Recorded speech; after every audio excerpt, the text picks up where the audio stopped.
Hi everyone, welcome back to Extra Credit, and after 6 episodes, today we finally get to see the Greeks and Persians actually fight each other. Now, granted, the fighting that we're going to see today is still very much part of the pre-game show to the real Persian Wars that are going to start next time, but still, after getting all the backstory out of the way, today we finally get to go back and visit Athens and Sparta again, and also meet a new guy who was so committed to internet privacy that Google doesn't have a single picture of him.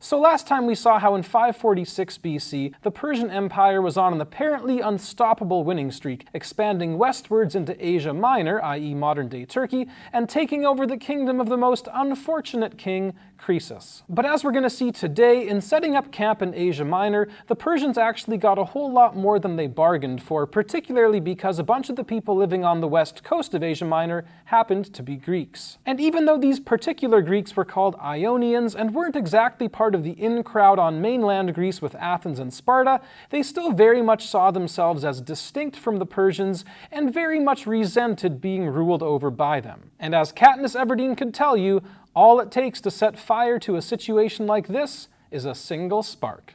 And a bow and arrow and a tree and a super highly conductive wire and some lightning and a force field and... Okay, sorry, I just really like that movie. But the point is that with these Ionian Greeks of Asia Minor already ticked off at the Persians for lording it over them, it wouldn't take much at this point to ignite a full-scale rebellion. Which is where our story begins today, with a main character whose personal ratio of historical importance versus number of Google images of him is pretty much this. His name was Aristagoras, and despite the fact that there are no real pictures of him that I can find at least, and therefore that I'm forced to insert this random Greek guy, he really was actually a pretty big deal historically. Aristagoras was one of the chief leaders of the Ionian Greeks, but he actually started his career on the Persian side, working for the Persians as the ruler of the city of Miletus. Miletus was the chief city on the coast of Asia Minor amongst the Ionian Greeks, and so having a job there as ruler meant that Aristagoras himself had friends in high places and was also very high up in the Persian Empire. But the danger, of course, of being so high up is that if you slip up, there's a long way to fall,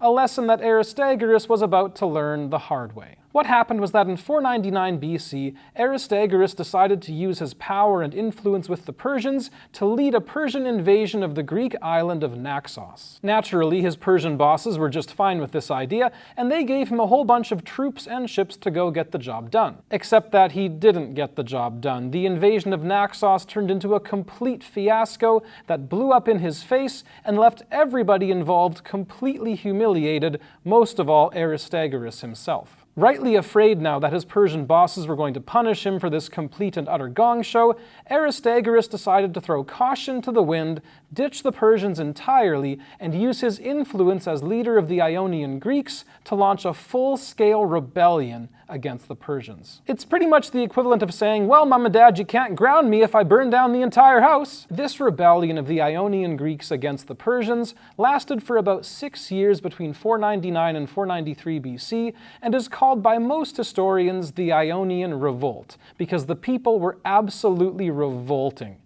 Like, against the Persians. And even though, spoiler alert, the Ionian Revolt would eventually fail and all of this land would stay firmly in Persian control, it still matters for us a ton because of the seeds it would sow for the real Persian Wars that were still to come. But as for the rebellion itself, as much as Aristagoras was definitely gutsy to go full-on Mockingjay like this, it wasn't a completely crazy idea. Remember, many of Aristagoras' fellow Ionian Greeks had no love for their Persian masters and were eager for a chance to throw off their shackles and take back control of their own cities. But even with his fellow Ionian Greeks behind him, Aristagoras knew that their numbers alone would never be enough to stand up to the overwhelming military force of the mighty Persian Empire. And so it was time for a road trip.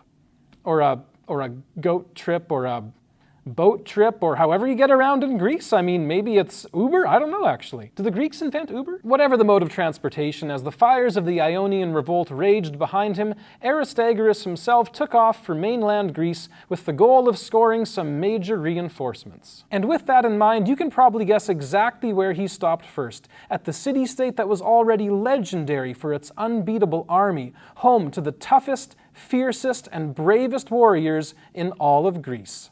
Who promptly said no. Okay, so here's what went down. When Aristagoras showed up in Sparta, he asked for a meeting with one of their two kings, in this case the king named Cleomenes. Side note, yes, the Spartans had two kings. No, I don't have time to explain their whole government right now. And yes, just like everything else in Sparta, it was extremely weird. But anyways, like the traveling salesman he was, Aristagoras tried to convince King Cleomenes to send help to the Ionians using essentially the ancient version of a PowerPoint presentation. Reaching into his bag of goodies, Aristagoras pulled out a giant bronze map that showed the entire known world in great detail, or so Herodotus tells us, and then proceeded to show King Cleomenes exactly where Sparta lay in relation to Persia.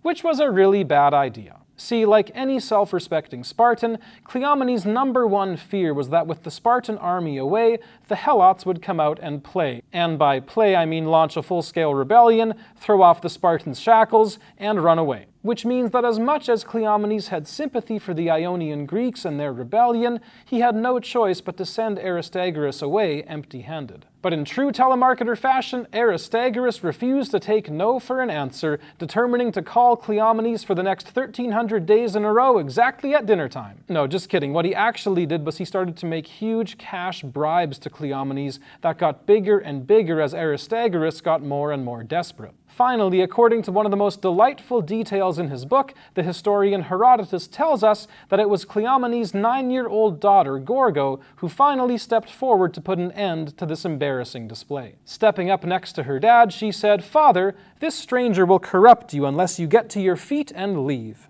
Making this one of those extremely rare and extremely satisfying moments when a full-grown Greek man gets owned by a sassy little girl.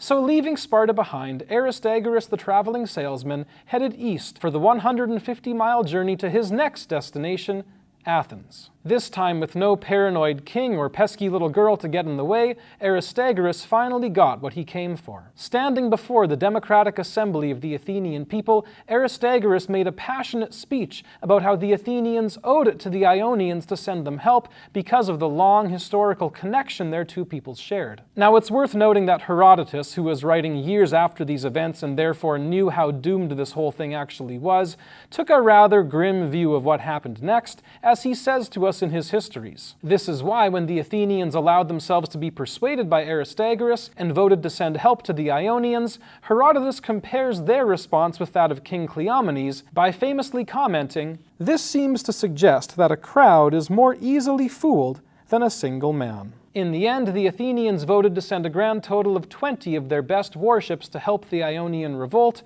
a courageous effort that was ultimately doomed to fail. Because after 6 years of brave but futile resistance, the Ionian Greeks were finally crushed by the Persians, and the flames of rebellion were quenched once and for all. As for our poor friend Aristagoras, both he and his city of Miletus came to a tragic end, with Aristagoras perishing in a half-baked escape attempt and Miletus itself burned to the ground. The destruction of Miletus in particular was so traumatic for the Greeks that when a little while later a Greek poet named Phrynichus wrote a play about it, the Greeks immediately banned the play from ever being performed and fined Phrynichus several $1,000s. Too soon, man.